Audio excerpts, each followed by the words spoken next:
Red, close your eyes. This is no time for kissing, Merlin. Just trust me. Close your eyes. Please! The moment I took off my red high shoes, a chubby little leg hit the ground. In that instant, I returned to my original self. You must be wondering how I got so fat. Actually, I've always looked like this. It was just those red high heels that made me look slim and beautiful. And this fat girl is me, Snow White. Many years ago, a witch came to the palace. With her arrival, people in the palace began disappearing one after another.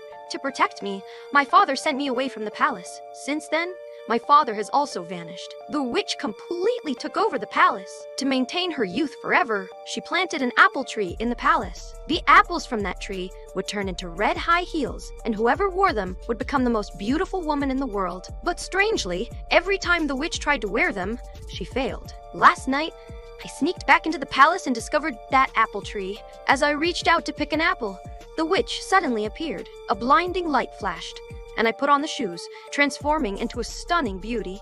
The witch angrily accused me of stealing her fruit and immediately ordered her minions to capture me. At the critical moment, I escaped the palace on a broomstick. I flew along, accidentally landing at the home of the 7 dwarfs. They saw a broomstick parked outside and thought their home had been robbed. They stormed through the door, only to be stunned by my appearance the next moment. To please me, some cooked delicious meals, while others offered large diamond rings. But none of this appealed to me. I just wanted to find my father as soon as possible. The only way was to find the legendary 7 warriors for help. But I had no idea that these seemingly powerless dwarves were the 7 warriors. They had once been brave and fearless, defeating monsters and saving princesses. But when they saw the princess's appearance, they mistook her for a monster and attacked her instead. In a fit of anger, the princess cursed them. Whenever they were seen by others, they would turn into dwarves. The only way to break the curse was to receive a true love's kiss. My appearance gave them hope. I could only ask them to help me search for my father in the city. Once in the city, my beauty immediately became an advantage. Strangers gave me gifts, and some even offered me free food. Even the sculptor directly carved a statue in my likeness. But during my search for my father, I suddenly found myself a wanted criminal. 2 soldiers spotted me, and I hurriedly ran into a dead-end alley. As the soldiers closed in, I saw a mirror. They peered into it and saw only a plump girl. They thought they had mistaken me for someone else and left angrily. It turned out that I had taken off my high heels and returned to my original form. Suddenly, another group of soldiers took my shoes. Seeing me looking vulnerable, they began to tease me. Just then, Merlin and Arthur passed by. I asked them for help, but they didn't recognize me as the beautiful woman from before. Hearing the soldiers insult the dwarf, I was so angry that I headbutted one of the soldiers, but was immediately cornered by the others. At the critical moment, Merlin intervened, knocking out the soldiers and returning my shoes to me. Merlin never imagined that the plump girl before him was the woman he had been admiring. He helped me out of a sense of justice. I put on my shoes and transformed back into red shoes. But as soon as I stepped out of the alley, I encountered those 2 soldiers again. Merlin rode a rabbit to help me escape. We arrived at the riverbank. He had saved me twice, and a quiet affection began to grow in my heart. Under the afterglow of the sunset, we kissed. But Merlin remained in his dwarf form.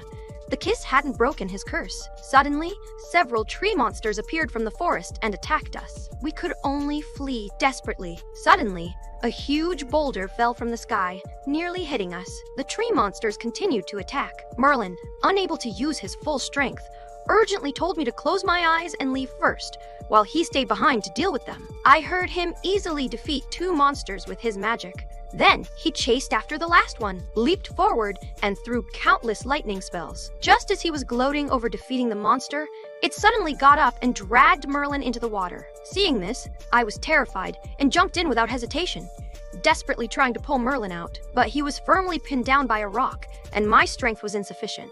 In desperation, I took off my high heels, returned to my original form, and finally managed to rescue him. When we safely returned to the shore, my true identity was exposed. Merlin realized why kissing me hadn't broken the curse, but he couldn't accept the truth and turned away. But I knew he was torn inside. On the other side, Merlin handed me an apple.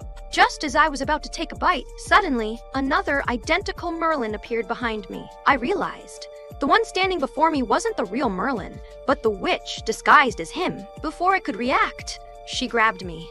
The real Merlin was riding a rabbit and rushing toward the palace. But halfway there, the rabbit suddenly jumped into a well. It turned out to be a secret passage leading to the palace. The witch forced me to eat the apple, but I shook my head in refusal.